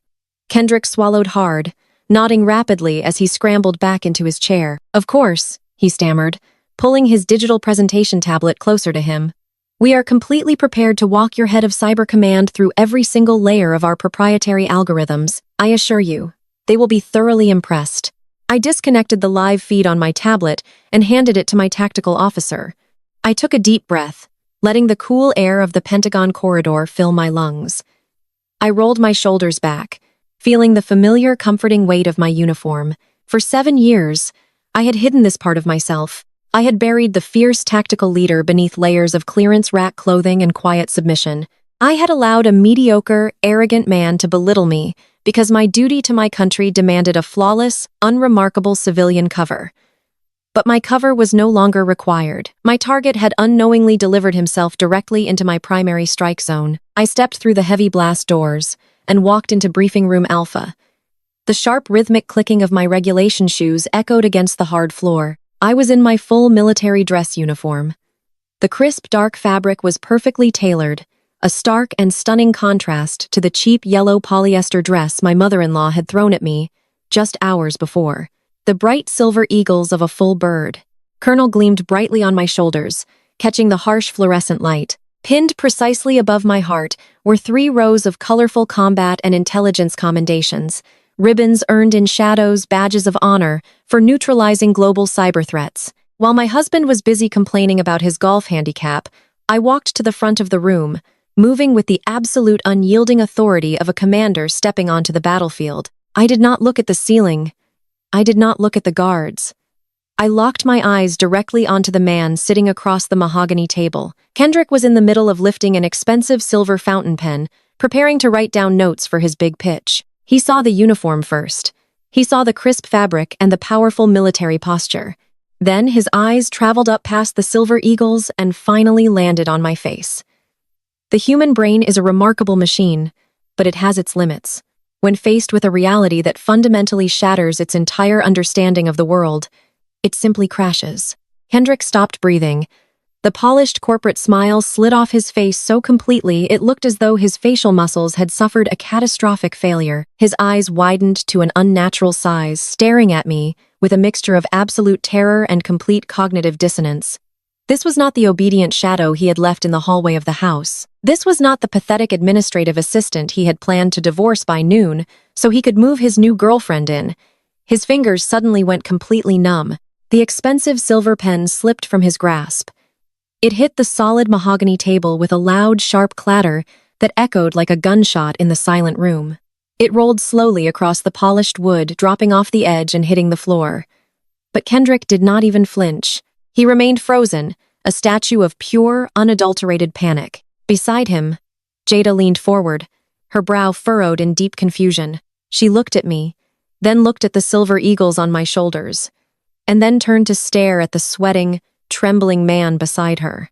She had absolutely no idea who I was, but she could clearly see that the man she planned to marry looked as though he was staring straight into the eyes of the Grim Reaper. On the other side of the table, Roland, the chief executive officer, slowly leaned back in his leather chair. All the color drained entirely from his face, turning his skin a chalky, sickly white. He looked at the armed guards blocking the door. He looked at the five-star Admiral standing silently at attention. And then he looked at the highly decorated colonel commanding the room. He did not know my name, but he knew exactly what this setup meant. He knew his company was not getting a $500 million contract. They were getting an execution. The heavy silver pen rolled off the edge of the mahogany table and hit the carpeted floor with a dull thud. It was the only sound in the cavernous briefing room. I stood at the head of the table, my posture rigid, my hands clasped loosely behind my back. I looked down at the man I had shared a home with for 7 years. I did not look at him with the anger of a betrayed wife. I did not look at him with the sorrow of a broken heart. I looked at him with the cold, clinical detachment of a military commander assessing a neutralized threat. Kendrick opened his mouth, his jaw trembling as he struggled to find his voice. He looked at my uniform, then up at my face, searching my eyes for any trace of the quiet, submissive woman he had left in our hallway just hours ago. "Maya," he whispered, his voice cracking completely. "What are you doing here? What is this?" I did not flinch. I did not soften. "Mr. Hayes," I said, my voice projecting across the room with a sharp metallic authority, "you will address me by my rank or you will not address me at all. You are currently sitting in a classified federal briefing, and your personal confusion is not on the agenda." Kendrick shrank back into his leather chair as if he had been physically struck. The blood had entirely left his face, leaving him looking hollow and aged. Beside him, Jada pulled her arm away from his side, sliding her chair a few inches to the right. She was spoiled and entitled, but she was not stupid. She could feel the radioactive danger radiating from Kendrick, and she was instinctively trying to escape the blast zone. On his other side, Roland sat perfectly still. The chief executive officer was breathing heavily, his eyes darting between Admiral Jackson, who stood silently by the door, and me. He knew his company was currently standing on a landmine, and he was waiting for the click. I reached out and pressed my thumb against the biometric scanner embedded in the tabletop. The thick, frosted glass walls of the briefing room instantly went opaque, sealing us in entirely. The massive digital screens behind me flickered to life, casting a harsh blue light over the room. Displayed on the primary monitor was the logo for Apex Cyber Solutions, stamped with a massive red warning banner that read, "Classified Audit, United States Cyber Command." "Gentlemen," I began pacing slowly across the front of the room. 12 hours ago, you submitted your final technical proposal to secure the internal communications grid for the Department of Defense. You asked the federal government for $500 million of taxpayer money. You promised a proprietary quantum-resistant framework that would shield our most sensitive military operations from foreign adversaries. I paused, stopping directly across from Kendrick. I leaned forward slightly, resting my knuckles on the polished mahogany. Instead of a revolutionary framework, what my cyber team found overnight was a digital house of cards. I tapped a button on the console, and the screen behind me shifted, displaying thousands of lines of highlighted code. Your lead architect, Mr. Hayes, claimed these algorithms were built entirely in-house. That was a lie. Our deep dive audit revealed that nearly 60% of your core architecture is patched together from outdated open source code. You simply slapped a sleek user interface over a crumbling foundation and tried to sell it to the military as innovation. Kendrick was shaking visibly now. He opened his mouth to defend his company, but the words died in his throat. He had spent years belittling my intelligence, telling his family that I could not possibly understand his high-level corporate tech world. Now he was watching me dissect his entire life work with effortless precision. But the plagiarism is not even the most offensive part of your proposal, I continued, my voice dropping to a low, dangerous volume. I tapped the console again. A map of the globe appeared on the screens with bright red lines tracing digital pathways from Kendrick corporate headquarters to various overseas locations. To meet your aggressive delivery deadlines and maximize your personal profit margins, you outsourced the kernel development to a third-party shell company. Did you honestly believe military intelligence would not trace those IP addresses? I looked directly at Roland, whose face was now a mask of pure terror. That shell company routes directly through blacklisted servers in hostile foreign territories known for state-sponsored hacking. You did not just build a weak firewall. You actively handed a backdoor key to foreign intelligence agencies and tried to install it in the Pentagon. Roland turned his head slowly, glaring at Kendrick with a look of absolute murderous rage. Kendrick had assured his boss that the development process was secure and contained. He had lied to his own executive board to secure his promotion and his place next to Jada. Kendrick raised his hands, palms sweating profusely. "Colonel," he stammered, stumbling over the rank. "Please. My development team assured me the offshore servers were encrypted. I was not aware of any hostile routing. I can fix this. Give me 24 hours and I can patch the vulnerabilities." I stood up straight, looking down at him with absolute disgust. "You cannot patch systemic fraud, Mr. Hayes." I tapped the console one final time. The screens shifted from lines of code to a series of complex financial ledgers, offshore bank statements, and hidden corporate debt profiles. To even qualify for a Tier 1 federal bidding process, your company required a specific liquidity threshold, I stated, watching Kendrick's eyes widen in horror as his deepest secrets were broadcast on the wall. "You did not have the capital. Your company was drowning in liabilities. So, you falsified your financial reporting. You hid $40 million in debt through offshore holdings, artificially inflating your valuation to secure a seat at this table. You lied to your investors. You lied to the federal government, and you deliberately compromised national security to fund your lifestyle." The silence in the briefing room was so heavy, it felt like the air pressure had changed. The destruction was absolute. I had not just closed the door on his career. I had obliterated the entire building. Kendrick sat paralyzed, his chest heaving as he stared at the financial documents on the screen. The life he thought he was going to live. The mansion he thought he was going to buy, by the elite status. He thought he was going to claim it was all gone, reduced to ash in a matter of minutes. I reached down to the shelf beneath the podium and pulled out a massive, heavy, physical binder. It was the printed execution of his empire. I held it in both hands, feeling the solid, satisfying weight of justice. I looked at the man who had discarded me, the man who had let his mother and sister-in-law treat me like garbage, the man who thought he had broken me. "Your software isn't just inadequate," I state, coldly slamming the 400-page audit file onto the center of the table. "It is a breach of federal law. Contract denied." The echo of the heavy binder hitting the solid mahogany table rang through the briefing room with the finality of a judge striking a gavel. The sheer volume of the physical audit report, sitting right in front of them, made the reality of the situation inescapable. Roland, the chief executive officer, sat paralyzed for exactly 3 seconds. I watched his eyes lock onto the bright red classified stamp on the cover of the binder. He was a man who had spent 3 decades navigating the cutthroat world of defense contracting. He knew precisely what those red letters meant.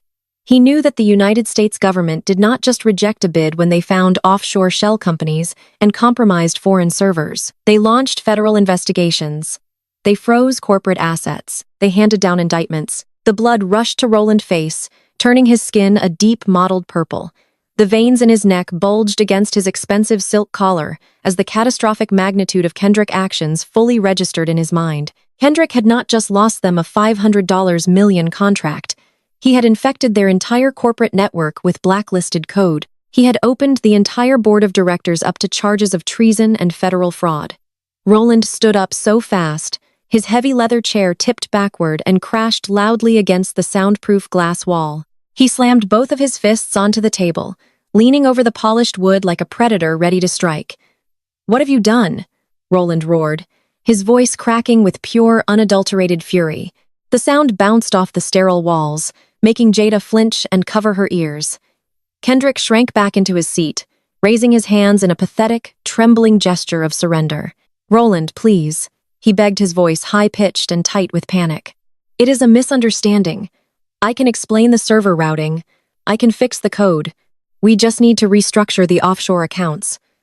"And shut your mouth," Roland screamed, cutting him off completely. "Do not say another word. Do you have any idea what you have brought down on us? You lied to the board. You falsified our financial liquidity reports. You brought compromised foreign architecture into a Pentagon briefing." Roland was shaking with a rage so intense I thought he might physically reach across the table and strangle his golden boy.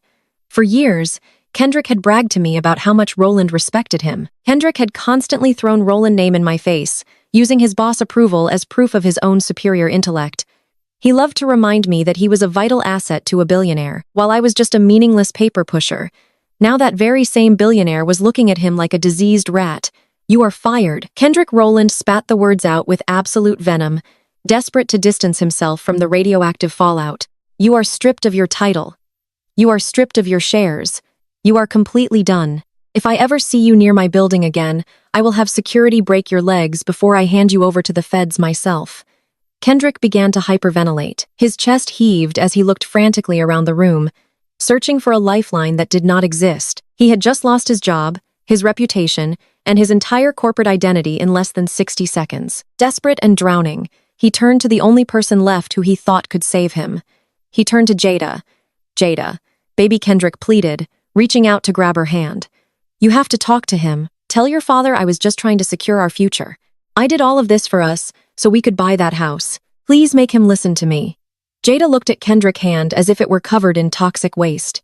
She snatched her arm back, pulling her designer handbag tightly against her chest. The spoiled, entitled smirk she had worn all week was completely gone. In its place was a look of profound, absolute disgust. She was a woman who only associated with winners. She liked the idea of marrying a rising tech star with a massive government contract. She had absolutely no interest in tying her life to a disgraced, unemployed fraudster who was about to lose everything he owned. "Do not touch me," Jada snapped, her voice dripping with revulsion. "You are out of your mind if you think I am getting dragged into a federal investigation for you. You are broke, Kendrick. You are a liar. Do not ever speak to me again." She pushed her chair back violently and marched toward the door, stopping only when she realized the armed military police officers were still blocking the exit. She crossed her arms, standing as far away from Kendrick as the room would allow. Kendrick sat completely alone. His mother and sister-in-law were likely being evicted from the house he did not own. His boss had just fired him and threatened his life. His wealthy new girlfriend had discarded him the moment his bank account dried up. Every single pillar of his arrogant, narcissistic life had collapsed entirely because of his own greed. He looked at me. His eyes were wide and red-rimmed, dwelling with tears of absolute terror. He was finally looking at me not as a woman he could control, but as the architect of his total destruction. I stepped forward from the podium, moving with slow, deliberate purpose. I clasped my hands behind my back, keeping my posture perfectly straight. I looked down at the sweating, trembling man who had spent 7 years trying to make me feel small. "Hi is not just fired. Mr. Rowland," I said, my voice slicing through the heavy silence of the briefing room, cold and unwavering. "He is a flight risk with unauthorized access to classified network vulnerabilities. He is being detained." I turned my head slightly and gave a single sharp nod to the tactical commander standing by the door.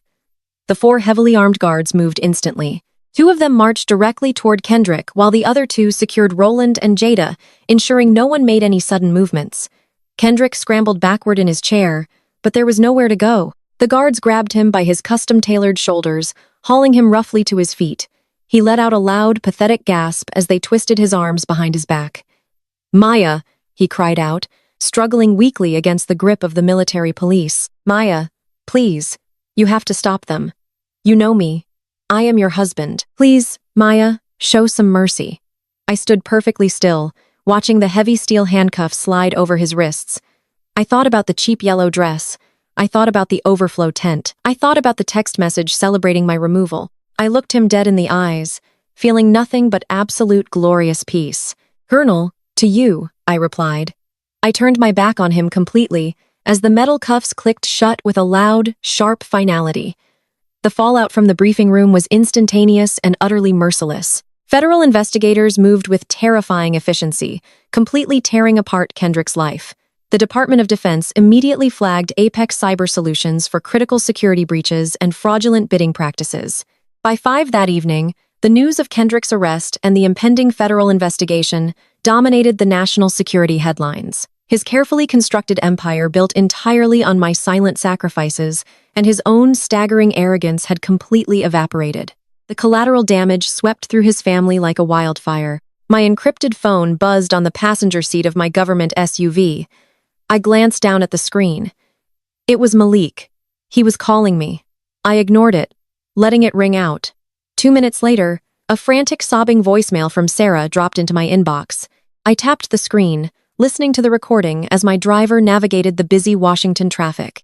Sarah wept, her voice high-pitched and desperate, a stark contrast to the arrogant sneer she had worn just 24 hours ago. "Maya, please, you have to help us." Malik reorganized our house. He took out massive loans to invest in Kendrick's startup because Kendrick promised him the DoD contract was a guaranteed payout. The federal investigators just froze all our bank accounts. They are seizing our assets. We have absolutely nothing left. Maya, we are going to lose our home. Please, you have to talk to your commanding officers. Tell them Malik did not know about the fraud.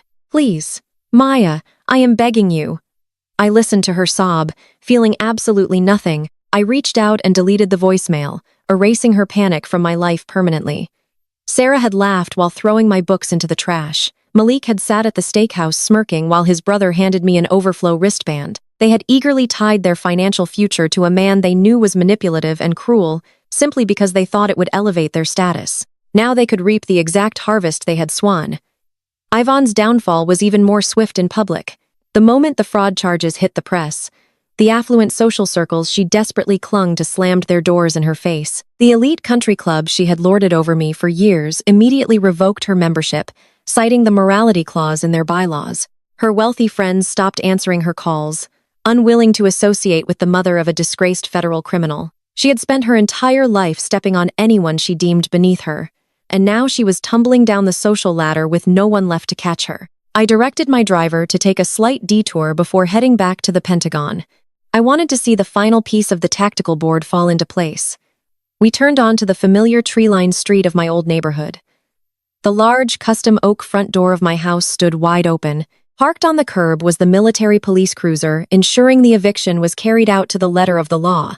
Standing on the sidewalk, shivering in the cold evening air, were Ivan, Malik, and Sarah. They were surrounded by a dozen heavy-duty black plastic trash bags. The blind limited liability company that held the deed to my property had officially executed the immediate eviction notice based on felony trespassing. They had been forced to pack whatever belongings they could carry and drag them out to the curb. Sarah was sitting on one of the trash bags, her head buried in her hands, her shoulders shaking with heavy sobs. Malik was frantically pacing back and forth, dialing his phone over and over again, trying to reach a lawyer who would actually take his calls. Ivan stood in the center of the mess, clutching her designer handbag against her chest. She looked small, defeated, and completely broken. She was staring blankly at the house.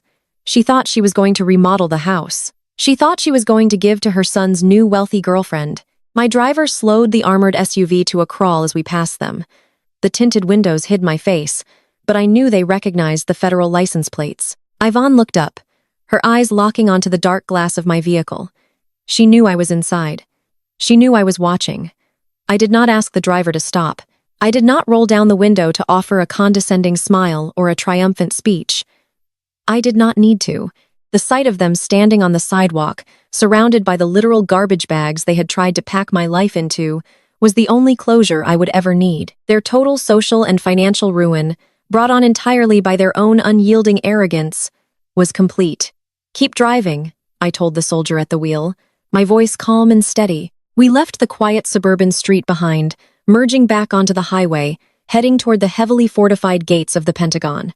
The guards at the perimeter recognized the vehicle instantly.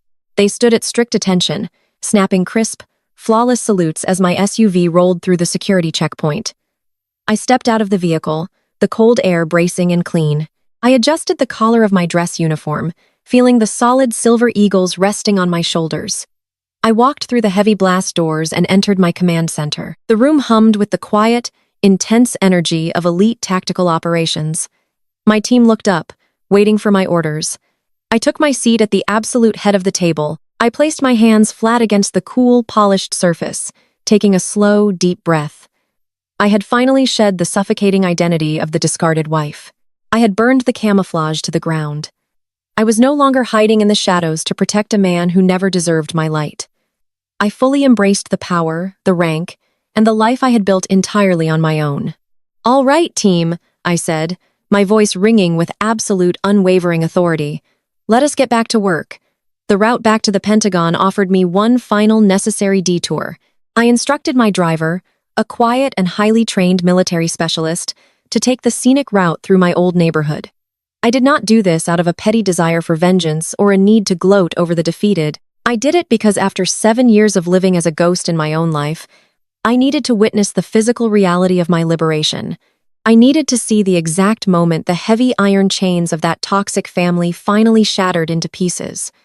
We turned onto the familiar wide avenue lined with towering oak trees and perfectly manicured lawns. This was the neighborhood where Yvonne had spent years hosting her exclusive garden parties, making sure to invite every affluent black socialite in the district just so she could parade Kendrick around as her golden child. This was the same neighborhood where Sarah had constantly tried to assert her place in our culture by hosting extravagant brunches that I was never deemed quite polished enough to attend. As the heavy armored vehicle glided silently down the street, my former house came into view. The grand custom oak front door was propped wide open.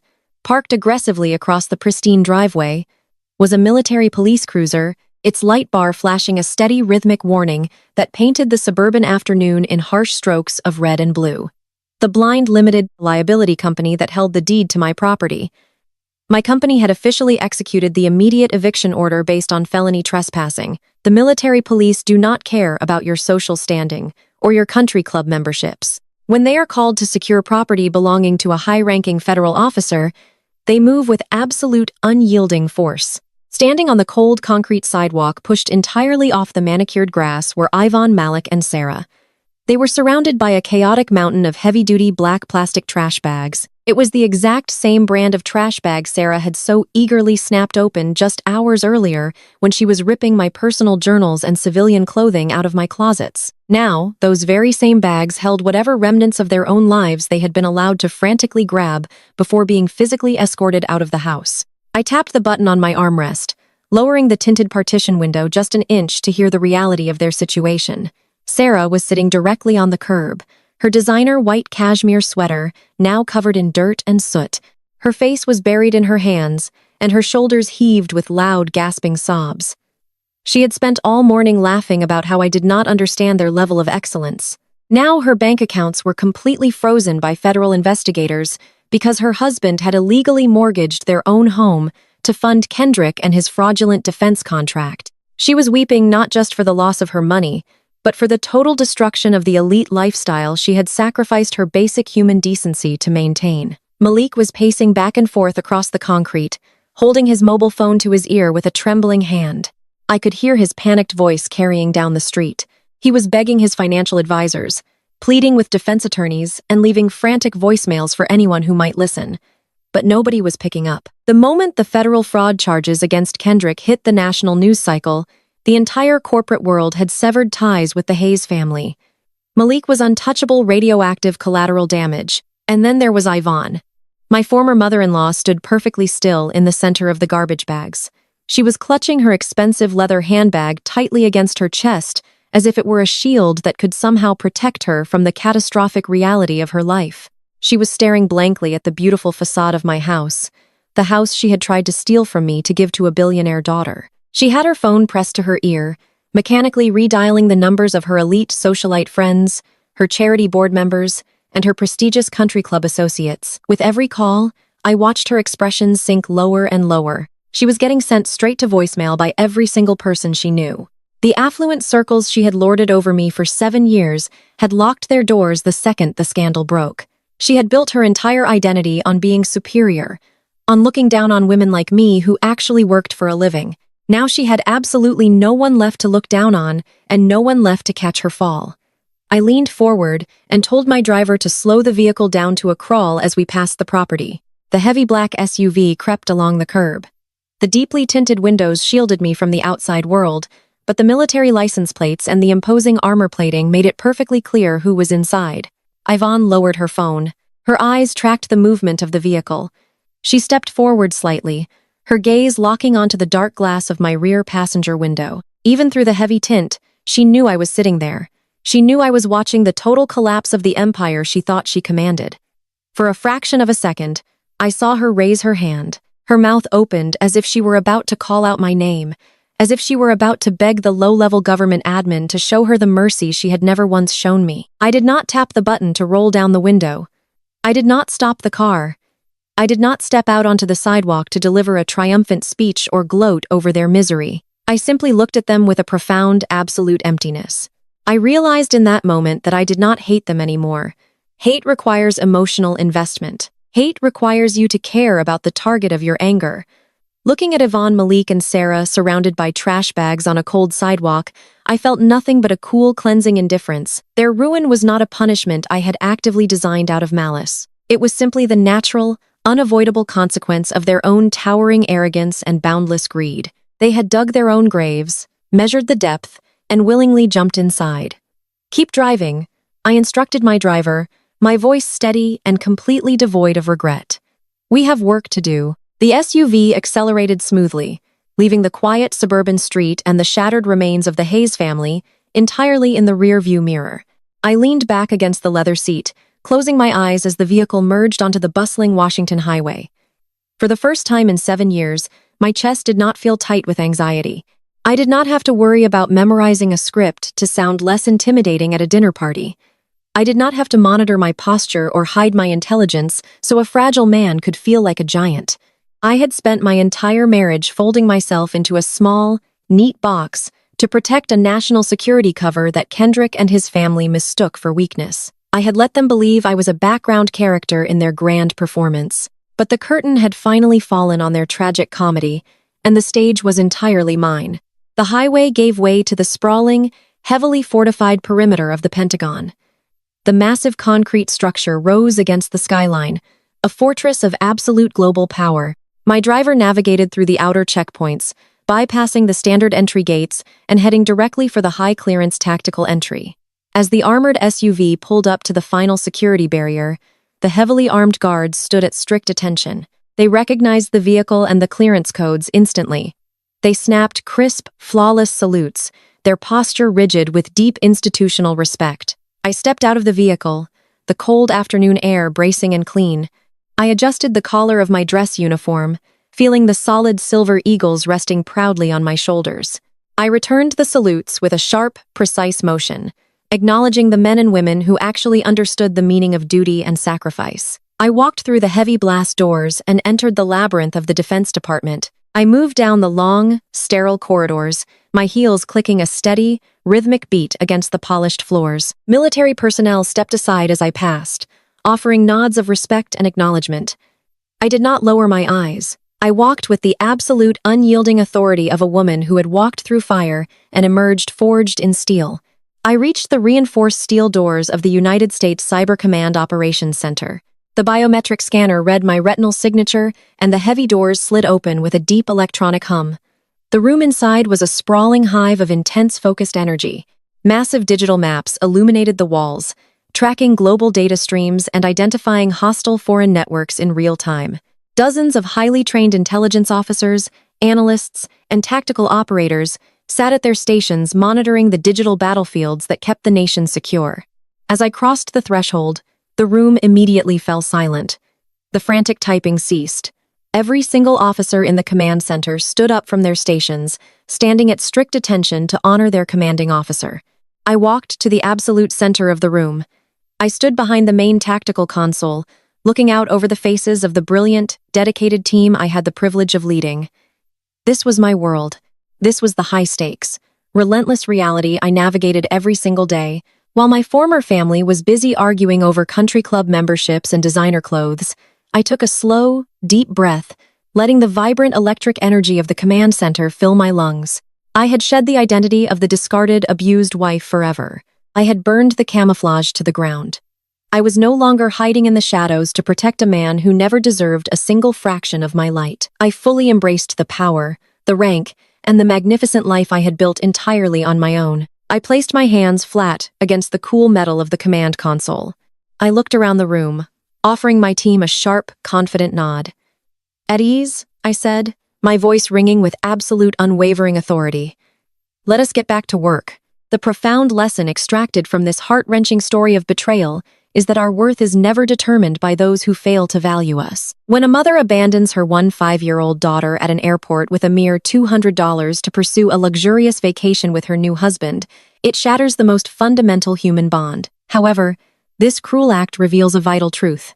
Toxic behaviors and emotional limitations belong entirely to the perpetrator, not the victim. The narrative teaches us that true family is not defined merely by biology or legal ties, but by the consistent, unwavering choice to show up and prioritize one another. The mother's extensive deception, hiding years of letters, intercepting child support, and erasing the father's efforts, highlights how manipulative individuals prioritize their own status and financial security over authentic connection. Conversely, the father's immediate arrival to rescue his daughter proves that genuine love is patient, persistent, and undeniable. Furthermore, we learn that profound trauma can serve as a powerful catalyst for transformation. Being left behind forced the protagonist to shatter the illusion of her toxic upbringing, paving the way to discover her father's unconditional love and her own true potential. Healing is not a linear process, nor does it require erasing the past. It is the courageous act of establishing firm boundaries and unlearning internalized guilt. Forgiveness eventually becomes a tool for personal liberation and peace, rather than an absolution for the abuser's actions. Ultimately, when the people who are supposed to protect us walk away, they inadvertently clear the path for us to find the family we truly deserve and the inner strength we never knew we possessed. If you found strength in this journey of overcoming family betrayal, please hit the like button, subscribe for more stories of resilience, and share how you have navigated setting boundaries in your own life in the comments below.